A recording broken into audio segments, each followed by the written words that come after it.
Hello and welcome to today's installment of Commander Soyo shows off why he hates the Z370 Gaming 5 motherboard. Now this is the motherboard that I've had in my test bench for quite a while. I used to have an X370 Gaming 7 before that, which had a lot similar issues. It tends to be a thing with the gigabyte boards from around that time. But what I want to do now is just kind of show off what I specifically hate about this thing. So, this thing actually dropped dead on me yesterday, and I managed to necromance it back to life some way. And yeah, like before that, I basically decided that I was gonna replace this thing because it's just so unreliable and so hard to work with. And now I'm gonna have to find a motherboard to replace it with, because I for sure don't have enough money to get a new CPU as well. So I'm gonna be staying on the 8700K. So my options are Z370 and Z390 motherboards, and I think I found one. It's an MSI Z390, it does SLI, but it doesn't have a postcode, and it should have a better VRM than this thing has. Main point, it doesn't have a postcode, which I will miss, but it's not a gigabyte board from around that era, which means the PCI Express slots should work, and it's an MSI board, which should mean that it should have a daisy chain topology, not a T topology like this thing, and also it's MSI, so the BIOS shouldn't suck. Because this is on the old gigabyte BIOS. This is on the BIOS that sucks. So let's demonstrate that quickly. And yeah, so I spent some time yesterday and today trying to do some things with this motherboard. As you can see, the test bench changed again. It's now using a completely different board case. I mean.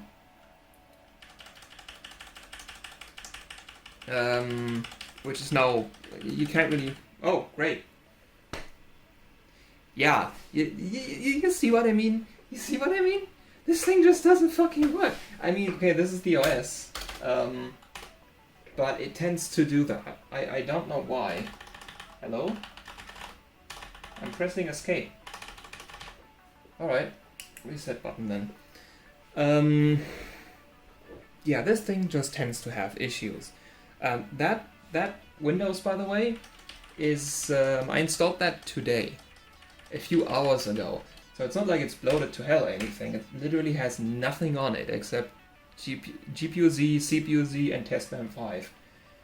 So yeah. So anyway, any previous claims I've made about this motherboard not being able to post more than 3700 MHz DDR4 should now be considered false. Actually, can I put the monitor like this way more so you can see it better? I don't have a capture card, and I kinda want to have the test bench in the frame as well. I guess that works. Yeah, so for some reason I thought, hey, I'm gonna replace this motherboard. Let's see what it can do with my CJR. Yeah. Anyway, I found out that in terms of maximum frequency, I don't know why it was never booting over 3700 before. Like, it's not that I was lying, it straight up didn't boot over 3700 before. Yeah, so I managed to boot all the way up to 3900, and I started to make a setting there, which is stable. This is stable. It passed testmem 5. Not the extreme profile, the one Osmos profile, which is less heavy and a bit quicker, but it still is like, well, even the one Osmos profile is still a lot heavier than memtest. So, like, I stress tested my daily system with that, and I've run that overclock on my daily system that I stress tested with that for, I don't know how long. A long time, several months, and I didn't have a single blue screen or any kind of crashes. So I trust testmem 5, even the one Osmos profile. Anyway, so this profile right here is a 3900 megahertz profile. This is CJR memory. This is well, you can kind of see it has a fan on the memory. You can kind of see that. It's Viper Steels from Patriot. It's Hynix CJR memory, 8 gigabit CJR. And the XMP spec on this, I think, is 3600, 17, 19, 19. I'm not sure about TRAS, maybe 28? Don't know. So anyway, we've gotten to 3900, 017, 20, 20, 30. I know these look disgusting, and I know they are disgusting, but better than this it doesn't work. I tried TRAS 29 and 28. No, not even post. It might actually do CL16. It might actually do that. But I was more focused on all the other timings for now. So TRCD, TRP, also I tried 19. Nope. Doesn't work at 3900 or 3866. It does work at 3800. But not at 3900. Like, I just wanted to see what's the best I could get at max frequency, because at 3800 it should surely do CO16, because I ran that on these sticks on the B550 Master. I ran 16, 19, 19, 28 at 3800 on these. And that's, on paper that should be a bit more performance than 3900, because like you gain 100 megahertz of frequency, but you go up one for each timing, and so the extra performance you get from more frequency is being offset by the performance you lose by going up in timings, and I think the loss overall is bigger than the gain from going at 3900. But this should still be basically the same or a little bit faster than what I previously dailied on this, which was 3700, 16, 19, 19, 28. So yeah, so these are stable. I haven't really done much with subtimings yet. I have TRFC 510. I tried 490. It was slightly unstable. I wanted to test 495 and 500. I didn't. We'll get to that later. And also 2T command rate, because 1T command rate is just a shit show, and I've also heard that on Coffee Lake. Yep, 2T is what you're gonna run. So 2T command rate. I could have left this on auto, honestly. And then I was getting pretty close to just like setting out, like T4 is already at 16. I'd set that to 16, and then these two to 4 ideally. This one is already 4, this one is 7. Ideally you would want this at 4. I don't think I'm gonna be able to run that, but I might be able to run like 5 or 6. Maybe also the auto-trained values are wrong. That's also a possibility, that it's like for the XMP spec, which is at 3600, not 3900. But those are all the timings I set. And at those timings, it did pass testmem 5. So, now we're going to post, and you keep you keep your eye on that postcode there. Just to kind of get an idea what it's doing. And in a few seconds now, you will see that this perfectly stable memory overclock you just got a 00.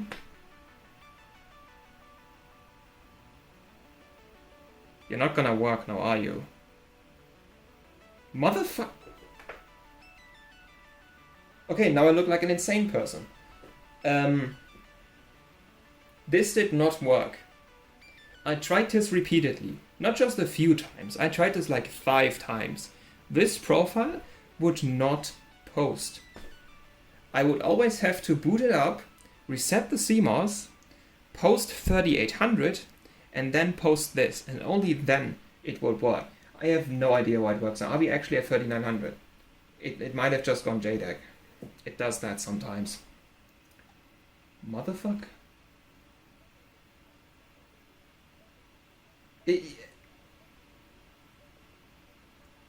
Okay. Maybe this motherboard is a bit ashamed of what I'm doing to... Yeah. Okay, never mind. You see that right there? So it's not stable. These settings passed. This was stable before. So it's something major must have gone wrong in memory training, because that did not happen. Yeah, here we go. Okay, so it did post this time.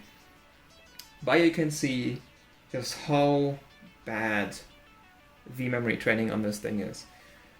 So there's a possibility that we might have to clear CMOS now. Like everything, no, okay, we don't. Somehow just got more stable since I worked on it this morning. So what I used to have to do is to select this profile, which loads up 3800, 1790, 1930 at 500 TRFC. This is also stable. I would have to boot this up, and then once it's booted into Windows, I would restart, go back into BIOS, load the 3900 profile, and then it should work. There's like a 33% chance that it works. The other 66% of the time, you end up in a boot loop and you have to clear CMOS. But when it works out, it's perfectly stable. Which, yeah, that's just how RAM overclocking on this thing kind of works. I have to admit that 3900 is higher than I expected. It's doing this again. And escape again doesn't work. So reset button it is. This is the same OS you just saw working, by the way. It's right there. That NVMe. That's the boot drive. There's, like, you see that? It's just about still in the frame. There's no SATA drive connected. Can you please stop doing that?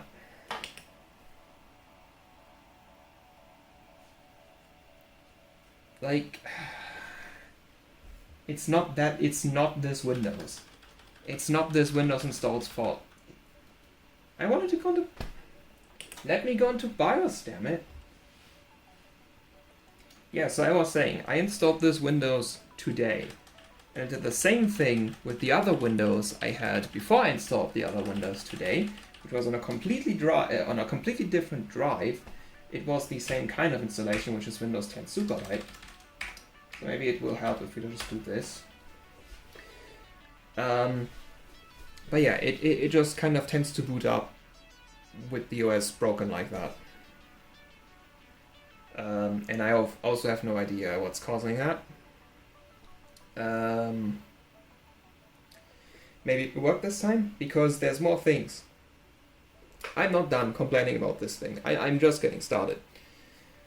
So RAM overclocking on this thing is one thing that annoys me. I have to admit that 3900 is kind of impressive for a Garbo Z370 board like this on a T topology. I would not have expected 3900 to work. Also, this is taking way too long, this is not gonna work again.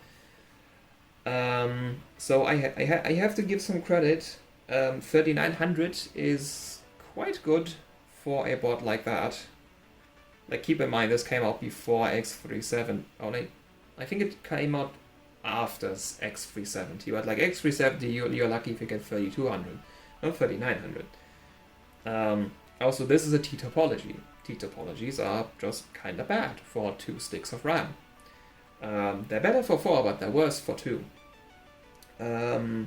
So yeah, and if I remember correctly, was it 3800 or 3860? I don't know. Buildzoid also lately made a video where he complains about a motherboard that he has, which was the B550 Strix-XE. I think he said the memory on that caps out at 3800 or 3866. So technically this thing is beating a B550 board. That's like very expensive and high-end, and also on a daisy chain, I think. But I don't know if 3800 is the correct number to remember. I don't know. But yeah, so in terms of frequency, RAM overclocking on this is quite decent. Is it like completely dead? Seems to be completely dead. Reset button once again. Yeah, if the OS broke now, I can't show off the other things. Can you just please work? Like, or am I... Well, it looks like we're gonna be installing Windows 10 live on video. Because, I don't know. It just doesn't work. So I don't know. The OS not working might be one of the things I wanted to talk about, because this NVMe drive just shut off. Why'd you just shut off? I just pressed re... You see this? You see this? This is what the board does to me.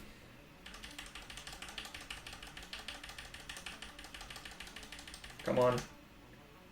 Okay, I'm loading defaults, and I am loading my install USB stick, which I always have plugged into the machine because I tend to use it a lot, as you can see. Yeah, so memory overclocking in terms of just how far you can push the memory. In terms of frequency, it seems alright. It seems okay for the time this board is from. In terms of how it times, I can't really say anything. I don't know enough about memory overclocking for that, and also I have Hynix CJR, which just kind of sucks. Wait, what the Are you kidding me? So I tell it to boot off the installation stick, and now it works. What the hell is going on? I'm not complaining, now I can show off what I mean. Which, yeah, it is. You see that? No, you can't. You see that?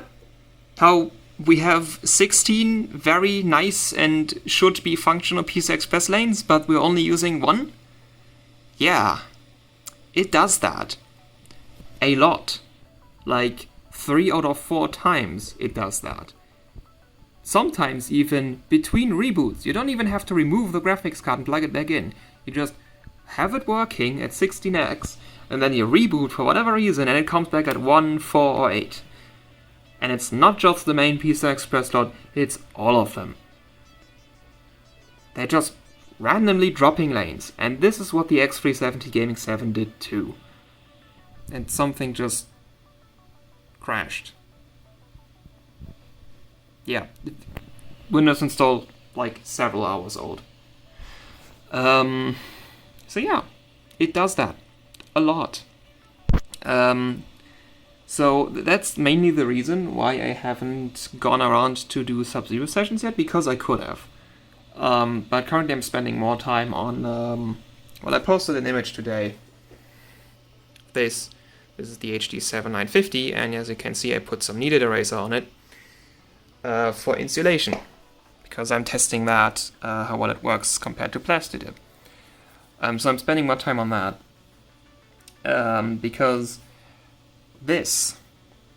it happened to me when I was doing dry ice, and it was so annoying, because the only way how you can fix it is to remount the card, and then hope. You just have to hope that when you restart it, it doesn't drop the lanes again, because then you have to remount it again. So just like imagine, you have to do that, but also your card is insulated, has ice on it, an LN2 port that's filled with dry ice and isopropyl alcohol. Or now has a phase change on it. Yeah, that's not a good time. And this board, like as I said, 3 out of 4 times, that's not a lie. You can see it booted right up without me even having to try to do a restart. And like, see the graphics card, right? Like that, it's not any, like, it's in there. Yeah, it does that a lot. It even did that when I had it still in my daily system.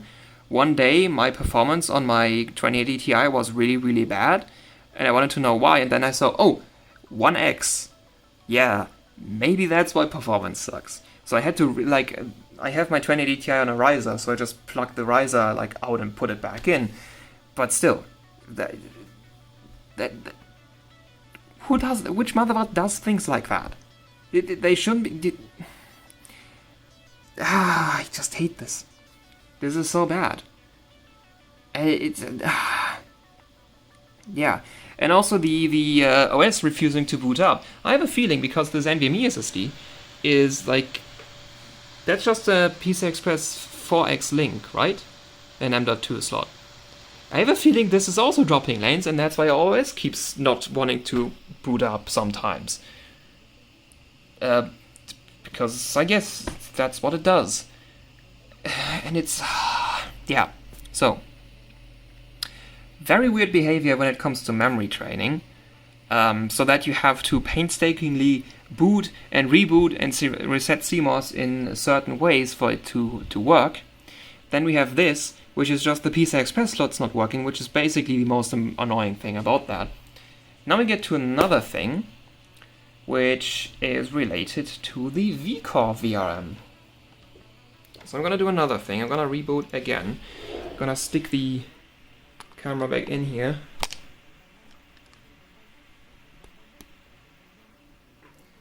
So I'm gonna reboot and load a profile that has a CPU overclock on it.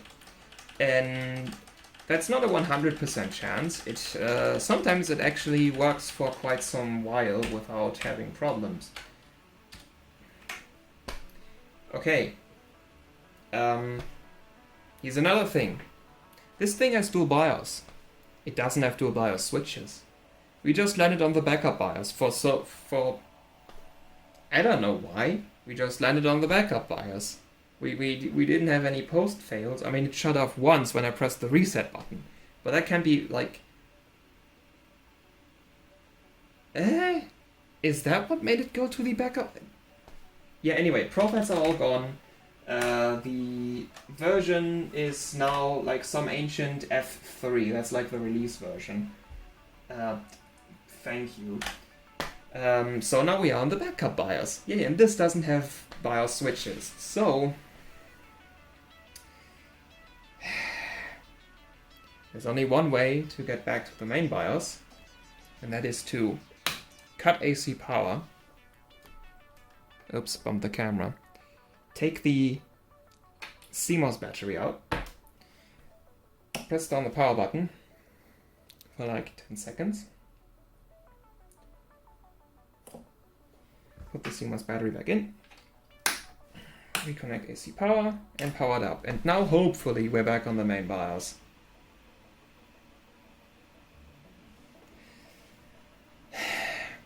You know what the funny thing is? I didn't even know this thing has dual BIOS. That's how bad the memory overclocking on this thing was.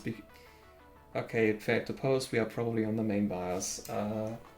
Reset CMOS, please. Now it's gonna fail to post a couple more times because it just does that when you reset CMOS, because apparently booting up JDEC is so hard. Yeah, so anyway, I found it pretty early that memory overclocking on this thing is a pain, and when it used to be my daily system, I interacted so little with memory overclocking on this thing that I didn't even find out it has dual BIOS. I just found out it has dual BIOS when I was disassembling the board to clean it once, and I saw a BIOS chip called M and B BIOS. So I was like, huh. Yep, BIOS has been reset. Okay. So yeah, it has dual BIOS. It has the obnoxious version of dual BIOS, which is the same that the B550 Master has. Coincidentally, the B550 Master is nowhere near as obnoxious with switching you over to the backup BIOS, because in order to get to the backup BIOS on the B550 Master, you have to really screw up your settings. These settings that I booted up here were stable. They passed TM5. I'm not going to be able to prove that here on camera, but yeah. So anyway, I'm now going to load a 5.1 GHz overclock on my CPU. It can do that. I dailied that. It can 5.2 GHz if you saw that other profile. This, yeah, 5.1 on the CPU. It has my old memory settings on it, so 3700, 1699, 28. That's completely stable. I've used that for numerous sessions and submissions. We have turbo load line, which is the highest, which I know you shouldn't use, but I'm using it anyway. and we're using 1.36 volts on the core, which might seem a little bit low, but that's perfectly fine for the CPU. Because with the LLC we're going to end up at like 1.34 on the load, and that's what this thing does, 5.1. I dailied that for over a year. That's stable. So what I'm going to do now, and I'm assuming it will post now. There's a chance it might not even post because booting up memory settings that are so stable, I use them in numerous submissions and sessions, is just so hard sometimes. But what I'm hoping for is for it to boot up now and to just royally screw with my vCore settings. Because that's another thing that it does.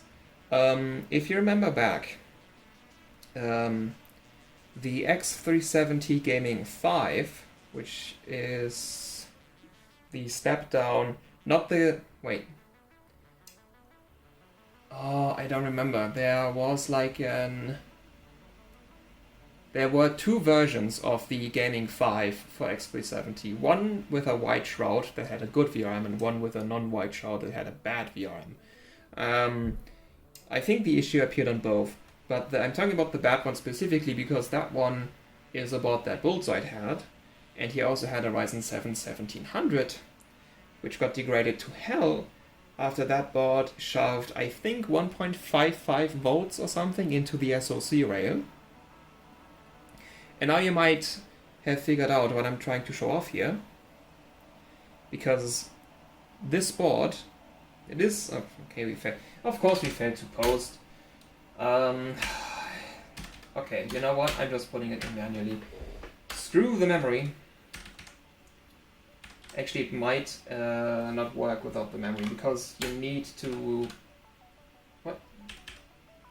You need to mess with memory settings sometimes to make it happen. So turbo and 1.36 volts. So it might not happen now. I had it happen without messing with memory, but messing with like just literally just changing any memory related setting is basically a 100% chance to make the glitch happen. But it's not quite as obvious as just checking hardware info and seeing 1.55 volts vCore. No. You actually have to see. You actually have to take a multimeter to check your vCore to see that you're at 1.55 volts. Which you're just gonna have to take my word for that, because there's no real convenient way how I can measure that now. So just trust me there that I took a measurement once and can tell you the behavior. Yeah, it is happening. So again. So you see how we are at 5.1 gigahertz, just static, we are not clocking down. And you see how our 5.1 gigahertz is somewhat stable at 700 millivolts. Because we are not at 700 millivolts, this is falsely reporting our voltage. We are actually at 1.55 volts vCore right now. So it's ruining your chip. If I ran this for a long time, I would probably degrade my chip. And it's not even telling you, it's telling you, oh, you're actually like 5.1 at 0.9 volts? This has to be like the most golden chip ever. So now it went up a bit, but that's still not enough for 5.1 gigahertz on this CPU. This CPU needs, so for 5, that would have been enough. For 5, this needs about 1.28. For 5.1, it needs about 1.34. And then for 5.2, it needs about 1.38, 1.39. And this thing broke again. So yeah, it's shoving extreme amounts of vCore into your CPU, and it's not even telling you about it. It's telling you, oh no, your efficiency has to be so high because it's 700 millivolts. This is actually an RTX 3090. Because I don't know. Oh, now we actually started to clock down. Okay, at these clocks now, that voltage should be fine. But when it stayed at 5.1 like that, the clock readout should be accurate. Because I've seen this behavior, so the voltage should stay at around 1 volt.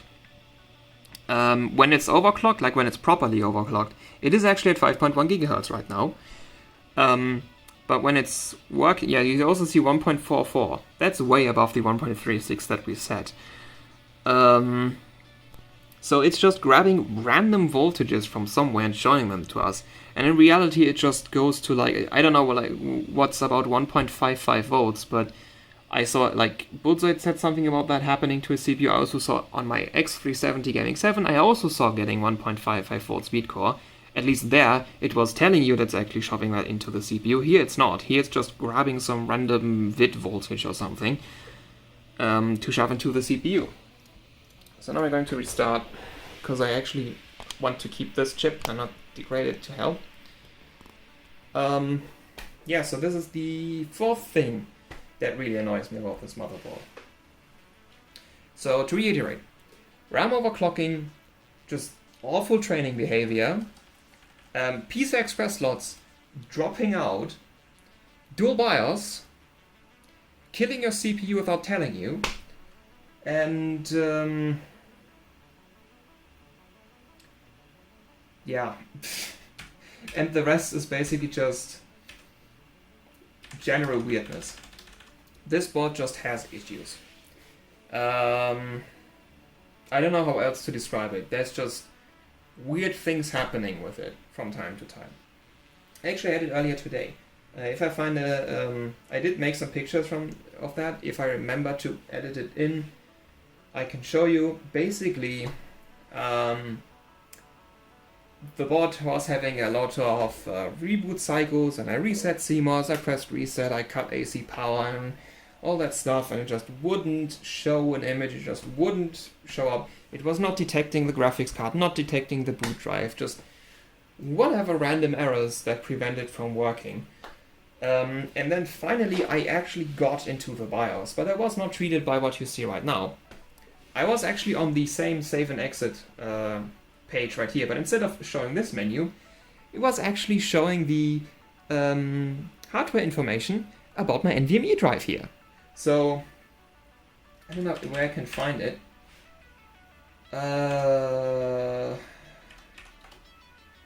Yeah, it was showing this page. This page when I was navigating here. Just why?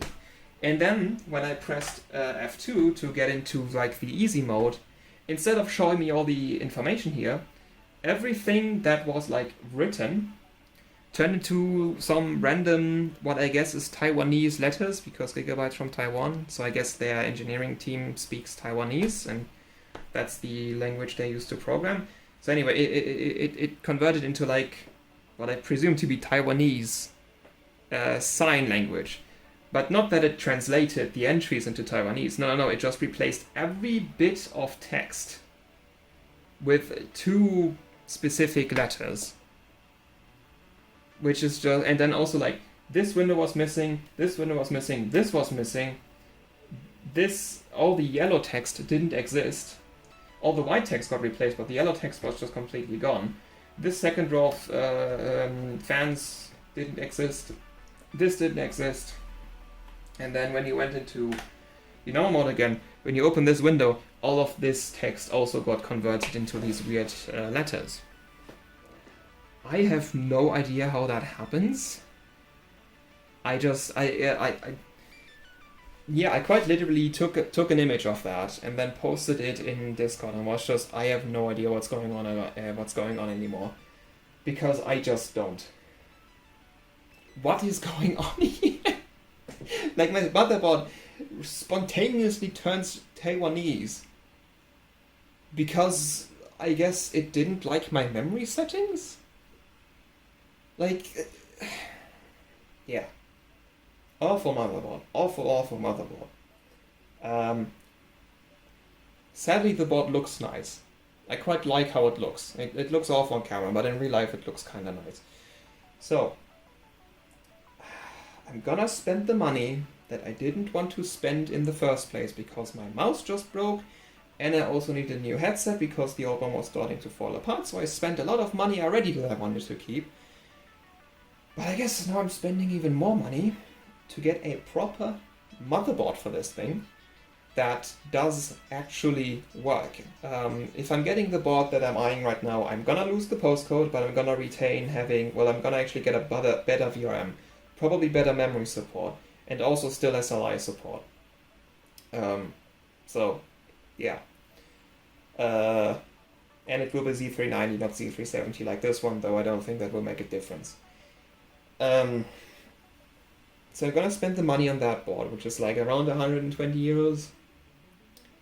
There was also a Z170 OC formula for 100 euros, which I could mod. I could mod the CPU and BIOS to make that board work with my CPU, though honestly, I don't feel like it. Just, I know at least one person is gonna be mad at me for not going with the Z170 board with the OC formula, but I just don't feel like it. Because like the long-term plan is to get a new bench anyway. Like the 8700K is fine. For daily CPU, this is absolutely fine. It's just I would like to have something a bit better for my test bench. Maybe 10900Ks or something like that are gonna get super cheap now while Alder Lake launched. Like Alder Lake launched 2 hours ago. You can see the date and time right there. Alder Lake launched 2 hours ago.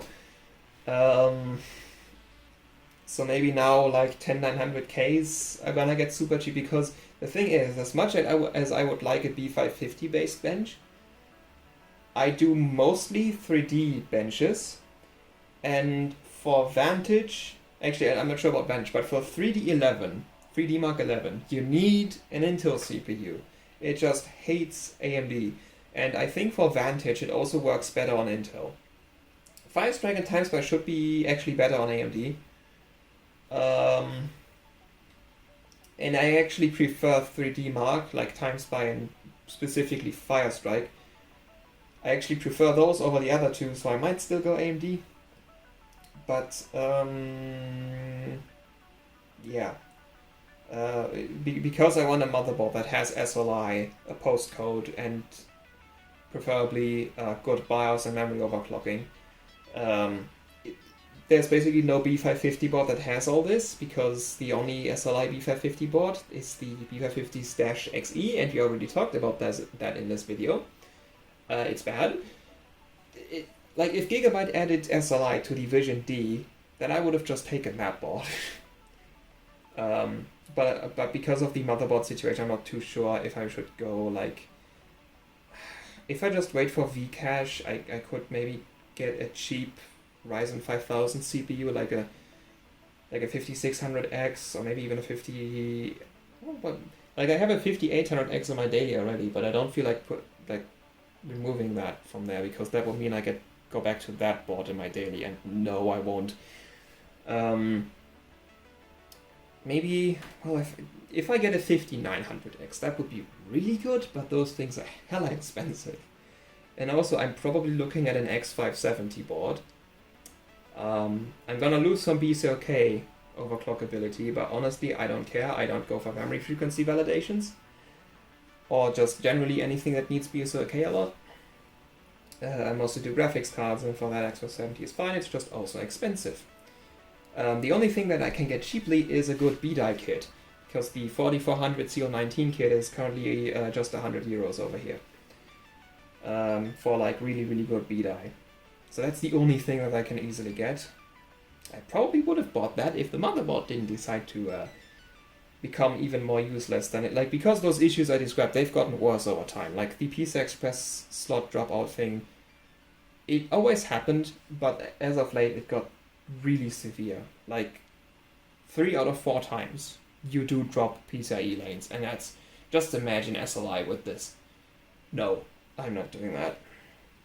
I just hope that the board I'm getting just works. It's a used one because I don't have that kind of money to spend for a new one. It is used, but I hope that it will just work. Because this thing doesn't. It doesn't just work. It likes to have random issues, it likes to just refuse to cooperate. And I've had it. I've had it with this board. I don't know if I ever made a video about that. I briefly had a Z390 Aeros Master that I was planning to use instead of this. But that board turned out to be dead, and thankfully the seller accepted a return, and instead I bought the LN2 port, which is also now also kind of obsolete because I have the face change. So if anyone wants to buy a Tech 9 Fat, can have it for 200. Yeah, I'm gonna have to look into how I'm gonna get rid of that, because I will probably, like, I'm not doing dry ice again, and liquid nitrogen, yeah, I could, but probably, I would probably just go to someone's bench session and use one of their pots, to be honest. Yeah. So the video is long enough by now. I think I've demonstrated a lot of the things that this board, that, like, the sheer abundance of just, I don't even have to make several tries to show it happen. It's just, yeah. Like, the PCI Express dropout, it's not just this graphics card, it's all the graphics cards. Actually, AMD cards are worse. This is an Nvidia one. AMD cards are even, like, I have, like, yeah, this thing here. This 7950. The PCI Express dropout is so bad on this card and other Tahiti-based cards that they just straight up don't get detected sometimes.